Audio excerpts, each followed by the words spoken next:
Reiki, Hawayo Takata's story, Chapter 2. The story of Hawayo Takata began in 1900, early in the morning of Christmas Eve when she was born on the island of Kauai, Hawaii, as was the custom of the immigrants from Japan in the late 1800s. Her parents sought the services of a midwife for the occasion, so when the mother asked the time of birth, the response was that it was dawn and the sun was just coming up over the hill. The mother then requested that the baby be bathed and wrapped in a new blanket and held by the midwife to face the sun, while naming the child Hawayo in honor of the newly formed territory of Hawaii. Hawayo's father worked in the sugarcane fields of the nearby plantation, and life in this village was very simple with much hard labor. She attended public school, as did all the village children, a pleasure for her since she enjoyed learning. When she was 12 years old, she joined the other students who went to the plantation fields to work during the summer cutting cane seedlings. The cane cutters would go out on large fields to cut down the tall stalks with sharp knives. Then the children would lop off the tops, filling gunny bags with these short pieces of cane.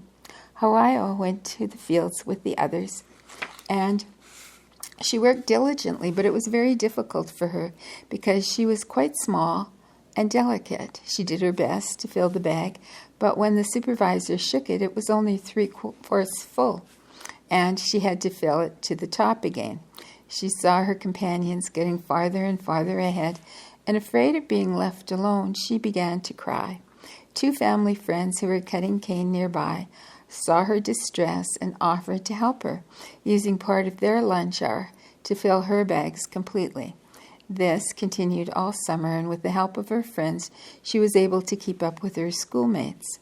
On the last day, when the work was ended, the other children clambered aboard the cane car behind the locomotive, waiting to take them home. But Hawayo sat down on the ground and lifted her hands heavenward to offer up her petition that she never have to do this work again, saying, "God, please let me do better things with my hands, and do not send me back to the cane field again forever and ever." Little did she realize that her prayer would be granted fully 25 years later with Reiki healing. But somehow, year after year, when her friends went back to the fields to earn their summer money, she had other jobs and never returned to the cane field.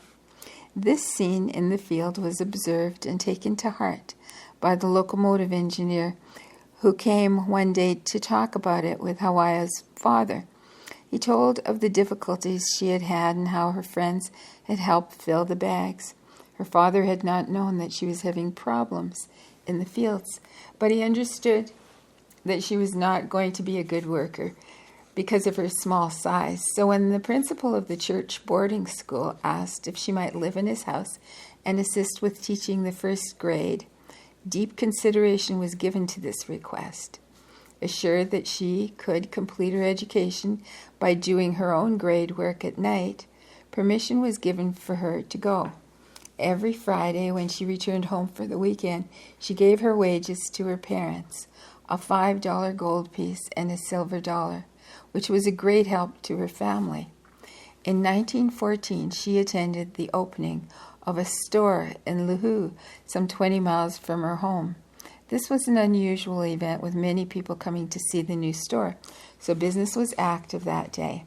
The man who was in charge of the soda fountain knew Hawayo and asked if she could lend a hand since he was overworked, so she agreed to wash the dishes and to help serve the customers.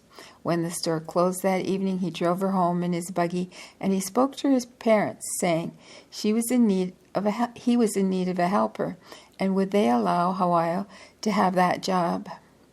Again, deep thought was given, and it was agreed that she could help him on Saturdays, that she had 2 jobs while she was still a student, and when she finished public school, she automatically had a full-time job at the store.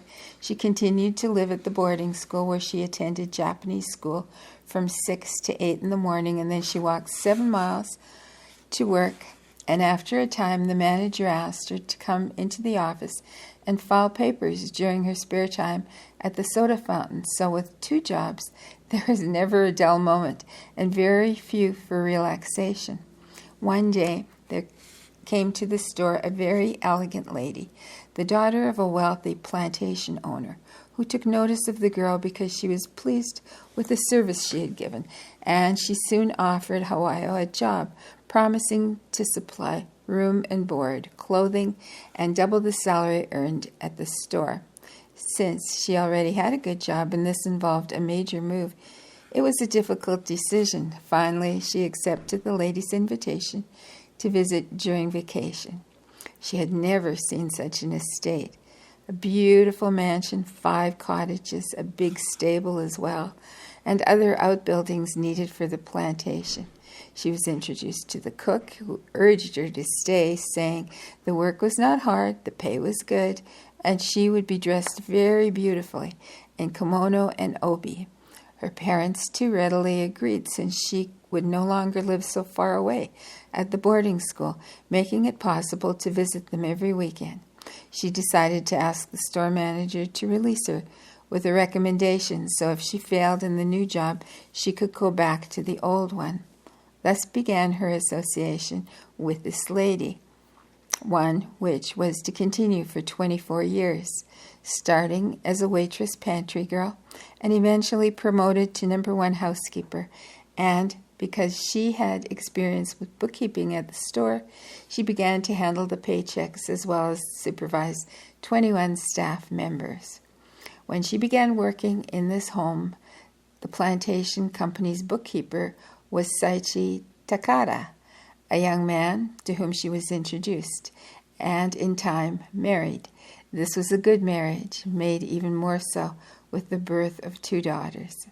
Although busy with their employment and family, there was still time for Sachi to serve on the welfare board of the district, the first person of Oriental descent to be appointed to such a position by the territorial governor, and he took pride in his assignment. He helped with service clubs and sports activities, as he was a baseball fan and a pitcher himself. His life was full, and they did not realize how short it was to be.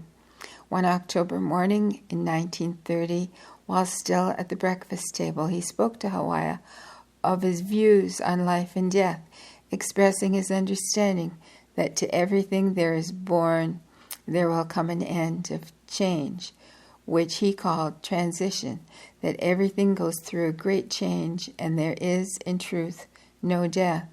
And in the human life, when this time comes, no one can stop it. He instructed her, should he go into transition first, not to be shocked, not to grieve, but instead to look up and smile, for then he would know that she also understood the laws of nature. He told her how he wanted his memorial meal to be arranged, leaving 1 chair open, for he would be there. He also told her not to bury him in Hawaii. He did not want a grave, for she would be attached to that place.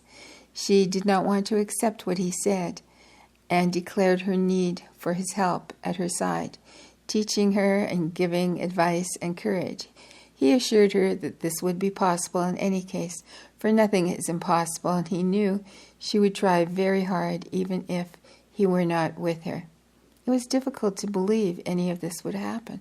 But on the 3rd day after this conversation, Saichi made his transition, very suddenly at the young age of 34. This was a great shock and loss, not only to Hawayo and the family, but also to the community, and also everything. And although everything was done according to his wishes, she was very sad, and she missed him greatly.